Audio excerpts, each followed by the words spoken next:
¿Cuál de estos dos creen que va a ser un problema más inagudo? El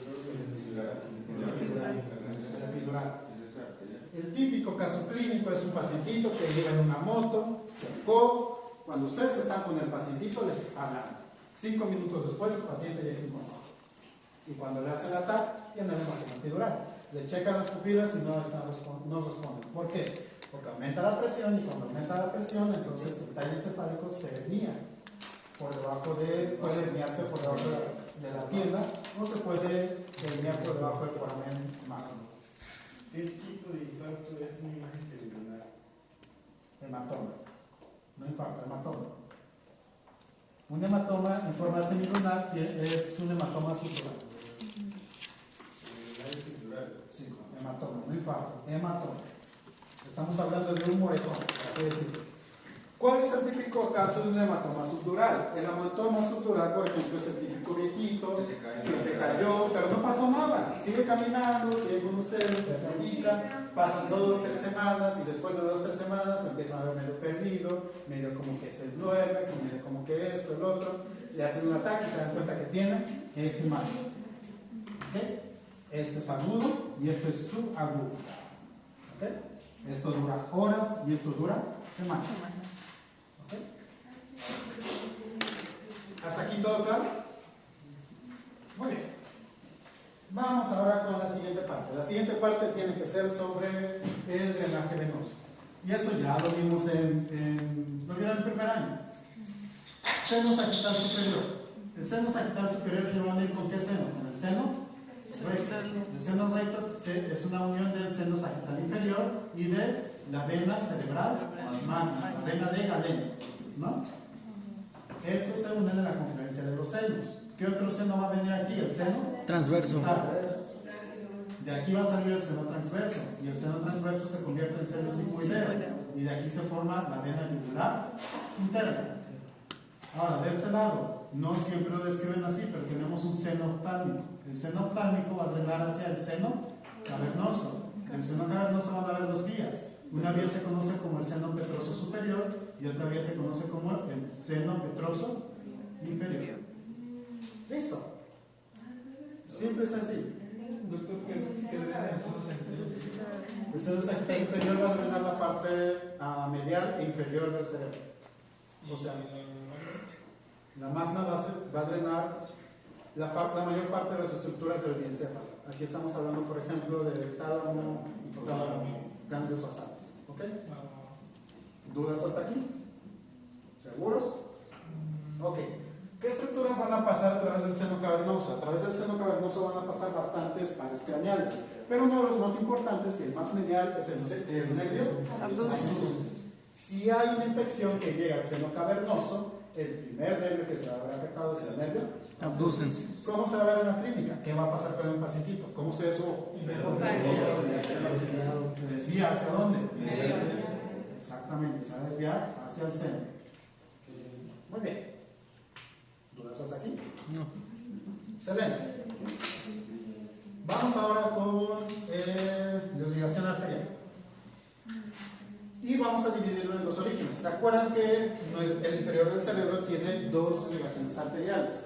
Una viene desde de la arteria subclavia y la otra viene de la arteria cautiva. ¿Cuáles vienen de la arteria subclavia? Las vertebrales, excelente. Tenemos 2 vertebrales, la vertebral derecha y la vertebral izquierda. Estas vertebrales se van a unir, pero anteriormente van a dar una arteria que se llama la arteria espinal anterior. ¿Okay? Luego se unen y van a dar una arteria que se conoce como la arteria basilar. Y esta arteria basilar al final se bifurca y va a formar las arterias cerebrales posteriores. Excelente. Ahora, ramas importantes de estas arterias. Las arterias vertebrales van a dar unas ramas que van a ir hacia el cerebelo. Se conocen como las arterias cerebrales posteriores e inferiores. Se abrevian en inglés como PICA. ¿Ok? PICA. Arterias cerebrales posteriores e inferiores. La arteria basilar va a dar 3 ramas importantes. Una de las ramas que va a dar es AICA, la arteria anterior cerebelosa inferior. AICA. ¿Ok?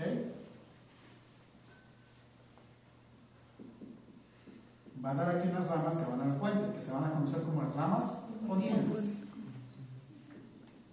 Y van a dar unas ramas aquí arriba, que son las arterias cerebelosas superiores. Muy bien, cerebelosas superiores.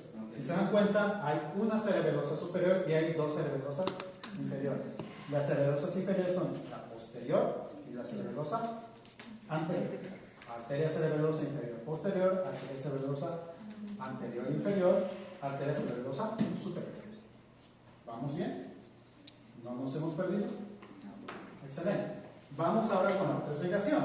Esta ya se la saben hasta mucho más fácil. Tenemos las arterias carótidas. Las arterias carótidas se dividen en dos. Tenemos la arteria carótida externa y la carótida interna. La carótida interna va a dar dos ramas importantes. ¿Cuáles son las dos ramas importantes? Vamos a tener la cerebral media y la cerebral anterior. La meningia media, chicos, acuérdense que va a venir la carótida externa. La carótida externa tiene varias ramas. Tiene la rama faringe descendente, tiene la rama bucal, tiene la rama maxilar, tiene la rama temporal, tiene la rama auricular posterior y la rama occipital. De la rama maxilar, en su segunda porción, ahí viene la meningia media y la meningia accesoria. ¿Ok? Entonces, de la cerebral anterior va a haber una comunicación entre las dos cerebrales anteriores, que se conoce como la comunicante anterior. Y de la cerebral media a la cerebral posterior va a tener la comunicante posterior. ¿Hasta aquí todo claro? Pero, ¿no que la cerebral media no participa en el polígono de Willis? ¿No suena la carótida interna a la comunicante posterior? ¿Cómo? Ok. Si lo quieres ver de esta manera, sí. Bien, el polígono de Willis, a lo que nos referimos es exclusivamente al hecho de que se va a ver más o menos de esta forma. ¿Ok? La cerebral media va a estar en uno de los vértices. Directamente no va a participar, pero es en uno de los vértices. Ok. Una de las ramas importantes de la cerebral anterior es la arteria oftálmica. Ahorita vamos a ver por qué es importante. De la cerebral media van a ser unas ramas que son muy importantes, que recuerden, son las ramas lentículo estriadas. Estas ramas van a ir hacia el diencéfalo. ¿Okay? Vamos a darle una vuelta, vamos a hacer esto un poquito más complejo porque es necesario. Vamos a ver ahora su relación topográfica con algunas estructuras. Esta parte inferior va a estar exactamente anterior a la estructura que nosotros conocemos como el bulbo raquídeo o la médula oblongada. ¿Ok? Aquí arriba vamos a tener lo que conocemos como el puente. ¿Ok? Y arriba del puente tenemos el mesencéfalo. Entonces, la parte medial de la médula oblongada va a estar ligada por la arteria espinal anterior. La parte anterior y medial. La parte lateral y posterior va a estar ligada por la arteria cerebral de la posterior inferior. ¿Ok? Portica. En el puente, la parte medial va a estar ligada por la arteria basilar y la parte lateral va a estar ligada por la arteria cerebral anterior inferior. Y finalmente, en el mesencéfalo, la parte anterior está irrigada por la basilar también y la parte lateral está irrigada por la arteria cerebelosa superior. ¿Okay? Vamos a hacer otro dibujo para que sea un poco más explícito todavía. Vamos. Imagínense que aquí tenemos, esto lo vamos a dibujar de lado. Y aquí tenemos el puente y aquí tenemos la médula oblongada. ¿Se acuerdan qué estructura tenemos detrás del puente? El cerebelo. Excelente. Ok.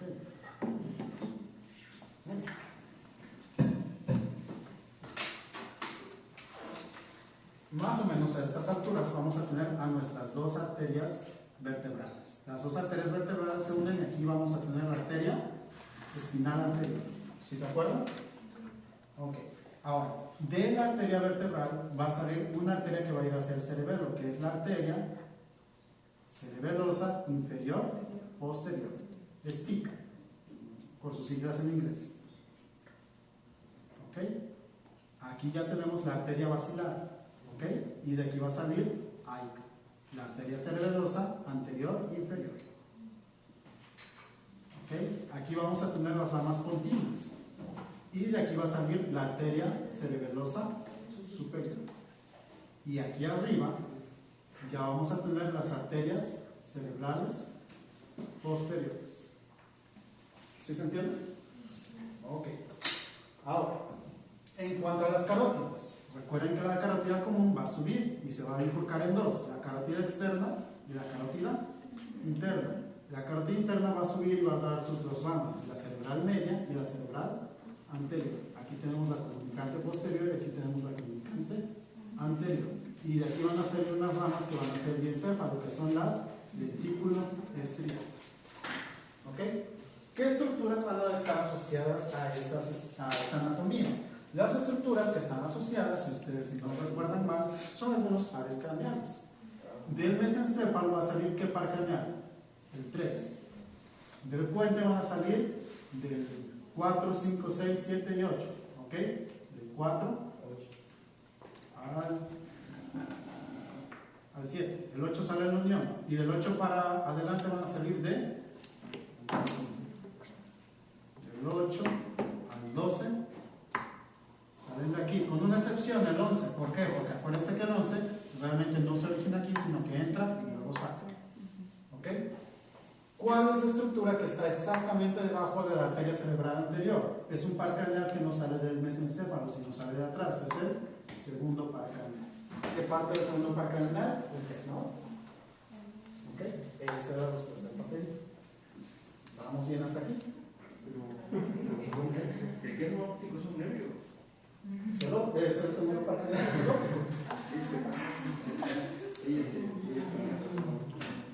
Ok.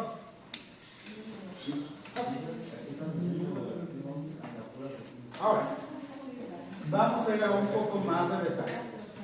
Vamos a ir ahora al cerebro, porque aquí solamente estamos analizando qué es lo que pasa en el tallo encefálico. Lo siguiente que tenemos que ver es qué pasa en el cerebro. Vamos a dibujar un cerebro. Disculpen que no se vea bonito, parece una nuez. El cerebro va a estar ligado principalmente por las arterias cerebrales. ¿Ok? ¿Cuáles son las arterias cerebrales? La cerebral posterior, media y anterior. La arteria cerebral posterior va a estar irrigando básicamente un área como esta. ¿Cuáles son los lóbulos que están irrigados por la cerebral posterior? El lóbulo occipital y la parte inferior del lóbulo temporal. Muy bien. La arteria cerebral media va a estar irrigando más o menos esta área. ¿Ok? ¿Cuáles son los lóbulos que están irrigados por la cerebral media? Va a ser la parte superior temporal, la parte inferior del parietal y una pequeña parte de la parte posterior del frontal. ¿Ok? Y finalmente, la arteria cerebral, voy a cambiar color, azul. La arteria cerebral anterior va a estar irrigando esta parte, la parte más superior del lóbulo parietal y la parte más anterior del lóbulo frontal. ¿Ok? Vamos a hacer otro dibujito para meterle un poquito más de detalle, porque es necesario que conozcamos un par de detalles más. Voy a borrar esto. Y vamos a anotar aquí. Disculpen que me dibujos no están bien, chicos. Ustedes pueden ver mejores dibujos en internet. Tú estás en el grupo, ¿no? Okay.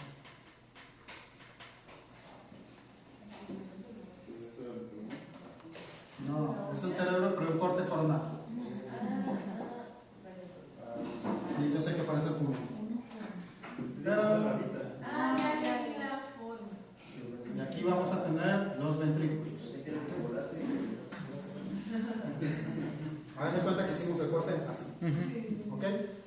¿Cuáles son las áreas en este corte que van a estar irrigadas por la arteria cerebral posterior? Van a ser estas áreas, las partes más inferiores. ¿Por qué? Porque si se acuerdan son las partes inferiores del lóbulo temporal. Entonces, estas áreas. ¿Cuáles áreas van a estar irrigadas por la arteria cerebral media? Van a ser las partes laterales. ¿Ok?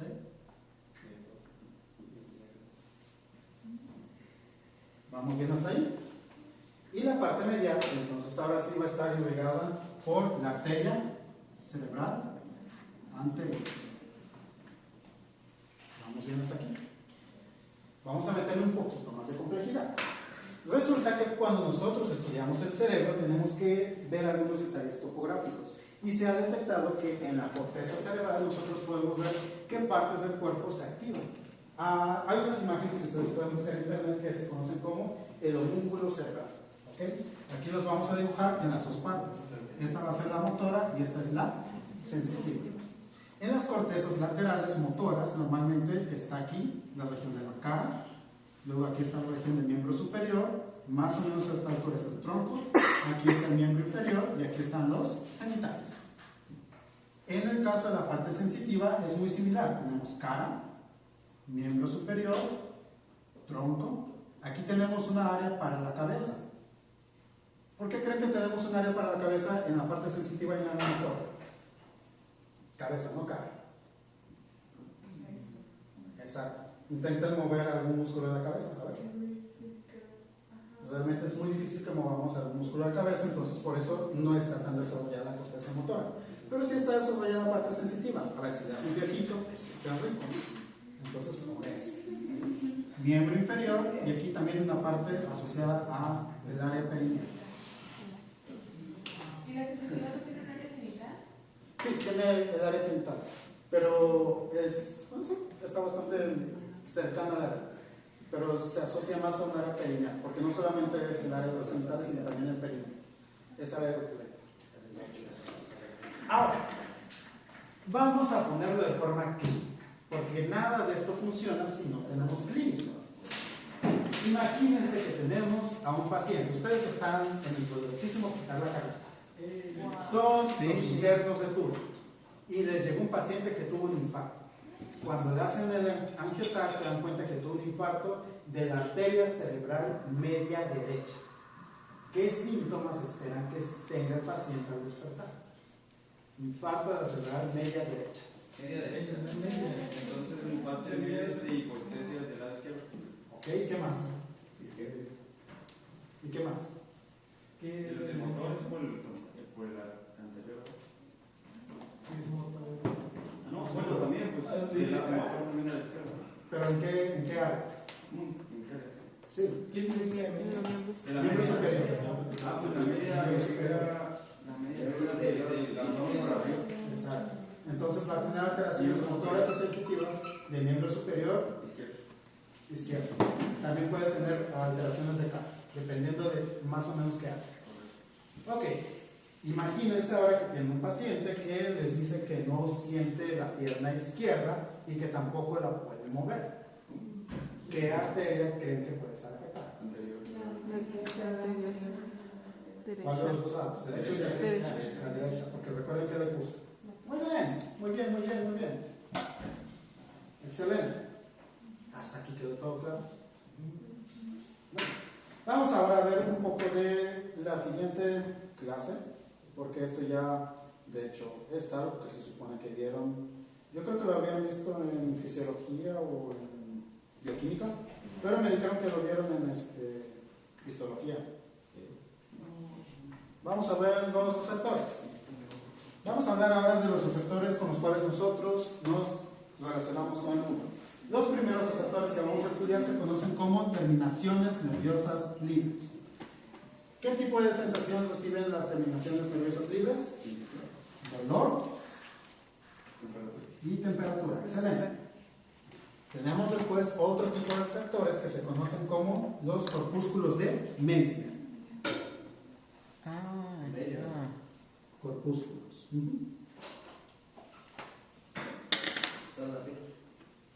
¿Qué es lo que van a detectar este tipo de corpúsculos? Van a tener el tacto fino. ¿Okay? Eso lo vimos en piel. ¿Qué parte específica del tacto fino? Van a sentir presión y sobre todo vibraciones, pero de baja frecuencia. ¿Cuáles son las vibraciones de baja frecuencia? ¿Alguien sabe? ¿Ustedes alguna vez han ido a alguna fiesta?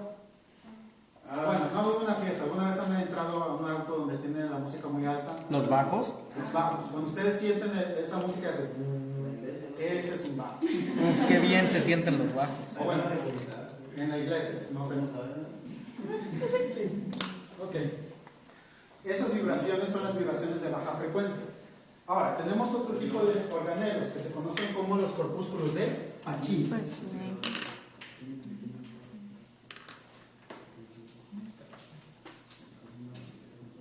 ¿Qué tipo de sensación dan los corpúsculos de Pacini? Van a tener frecuencias altas, vibración a frecuencias altas. ¿En dónde tenemos este tipo de receptores? Lo tenemos en la punta de los dedos. ¿Cuáles son las vibraciones de alta frecuencia? Por ejemplo, cuando ustedes van y tocan una cuerda pero no escuchan el sonido. Si ustedes se dan cuenta, ese tipo de vibraciones lo sentimos más con la punta de los dedos que con otras partes del cuerpo. Claro, lo podemos sentir con otras partes del cuerpo, pero si ustedes quieren sentir algo vibrando bien, con la punta del dedo es lo mejor. Después tenemos los discos de Meckel.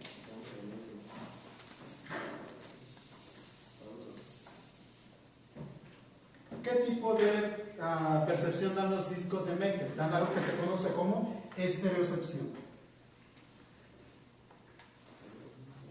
que también se conoce como tacto profundo. ¿Ustedes alguna vez han visto esos juegos donde le tapan los ojos a la gente y tienen que detectar qué tienen en la mano? Eso es el tacto profundo. Cuando ustedes cierran los ojos y pueden detectar las formas, detectan los bordes, detectan la textura. ¿Okay? Tacto profundo o estereocepción. Estereocepción. ¿Okay? Y por último tenemos los corpúsculos de Ruffini.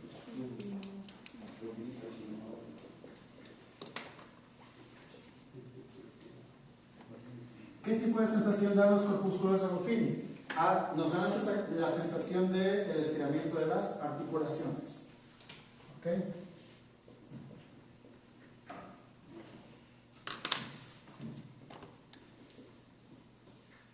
De elongación articular. Cuando ustedes van al gimnasio, están levantando algo y sienten cómo su articulación está estirándose, está dado por los corpúsculos de Ruffini. Existen otros tipos de receptores que tenemos en los músculos propiamente dichos, como los usos neuromusculares. Eso lo vamos a ver en esta clase. Estos usos median los reflejos. Cuando ustedes están a punto de lesionarse y el cuerpo quiere proteger de no lesionarse, literalmente disparan la sensación de vencerse. ¿Han hecho alguna vez ejercicio al fallo? Es lo que vimos en Sí, literal. En el momento en el que su músculo quiere protegerse a sí mismo, activa un reflejo y hace que cierre. ¿Ok? ¿Dudas sobre esto? ¿Todo claro? ¿Seguros? Muy bien, ¿les puedo preguntar un caso clínico? Sí. Ok. Imagínense que les viene un paciente que les dice que tiene problemas para poder sentir el dedo chiquito del pie derecho. Eso pasó a un amigo mío. No, yo trabajé en el Summerton, tenía un amigo que está haciendo med school y fue a un entrenamiento de wilderness. De supervivencia. Y le estaban enseñando a ponerse una EpiPen. Y en vez de ponerse al lado, se puso así, bien en el muslo. Y luego me estaba preguntando, no, es que yo no tengo sensación en el dedo gordo. Sí, le pegó su nervio. Le pegó su nervio. Por eso, chicos, no se metan a agujas. No. Si no saben dónde está su nervio, no se metan a agujas. Idealmente ya saben dónde está su nervio. Pero bueno, este paciente perdió la sensibilidad en el dedo chiquito. Ustedes, digamos que le hicieron todo y se dan cuenta que el problema no es periférico. Es un problema que está en el sistema nervioso central, o sea, en esta área. ¿A qué área de irrigación corresponde el dedo chiquito del pie? ¿Qué? Sí, ¿a qué área de irrigación corresponde la sensibilidad del dedo chiquito del pie? ¿Qué área? Cerebral anterior. Muy bien. Muy bien. Si fue el pie derecho, ¿cuál va a ser la corteza? Muy bien. Sí, es de cruzar. Pues chicos, ¿están hechos? Ya. ¿Cuál va a ser el objetivo de todo esto? Quiero que vayamos haciendo un hilo sobre las clases para que cuando lleguemos al final de neuroanatomía, nosotros podamos hacer en la siguiente secuencia. Digamos, vamos a poner a una persona que se golpea, digamos, el dedo chiquito del pie y vamos a hacer cuál es el receptor que detecta el dolor y después de eso cuál es el nervio periférico y después del nervio periférico cuál es el fascículo, cuál es después del fascículo, cuando llega al tálamo, del tálamo a la corteza y después la respuesta motora, cuál es la corteza motora, cómo va a ser los ganglios basales. Vamos a hacer toda la secuencia de movimiento, tanto de sensación como de movimiento. ¿Sí se puede? ¿Sí se puede?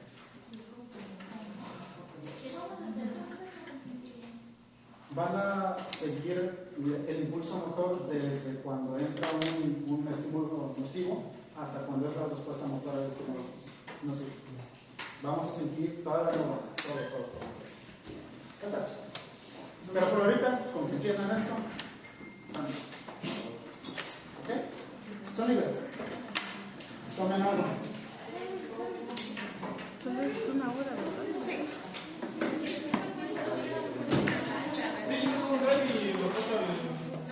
Pásalo al grupo, sí. Otra cosa, chicos, sus compañeros creo que son los de la. Si ustedes son de la. Sus compañeros de la me habían comentado que querían algún repasillo por ahí de micro y quedaron de venir el lunes después de la asamblea. Si ustedes quieren, invitados. Pero aquí. Después de asamblea.